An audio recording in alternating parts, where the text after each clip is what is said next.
Hi, I'm Iris with MSR.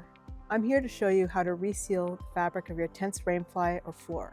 You'll want to do this to any tent that has started to flake or peel or show signs of leaking through the fabric. All these are normal signs of wear on a tent that is old, been put away wet, or stored in a damp location. Note that this process for resealing the fabric. To just reseal the seams, check out our seam sealing video linked in the video description. First, make sure your tent is clean. It's really important to remove as much dirt and oil as possible from the fabrics for this process to work, so we recommend a full hand washing for most tents. We've got a video on how to do that linked in the video description. Once your tent is clean and dry, find a clean, flat spot to lay the rainfly with the inside facing up. Next, dampen a dish sponge with rubbing alcohol, and use that to gently remove as much of the flaky and peeling coating as possible.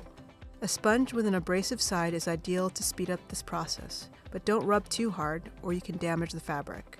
For a tent floor, set the tent up and use the same process. Once you've gotten off as much of the coating as possible, be sure to clean off all the residual flakes before moving on. Next, in a place with excellent ventilation or preferably outside in the shade, lay out a ground cloth to keep things clean and dry. Then, set up your tent as you normally would, making sure to stake it out tightly. This will make applying the new coating much easier. If you're doing just the tent floor, you can start here. If you're also doing the rainfly or just the rainfly, put it on too, but make sure it's inside out. Following the manufacturer's directions, coat the entire underside of the rainfly and inside of the floor with a thin, consistent coat of sealant. Work it in well around any seams and stitching to get the best coverage. Be sure to watch out for thick areas and spread those out evenly to prevent pooling.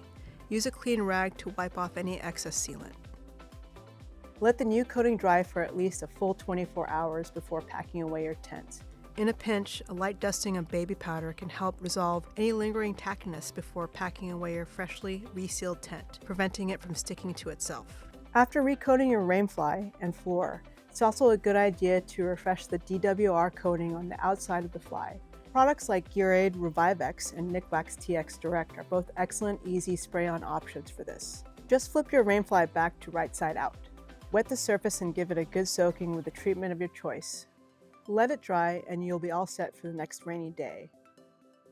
Be sure to check out our tent storage and maintenance video for even more tips on making sure your MSR tent has a long and happy life on the trail. We'll see you out there.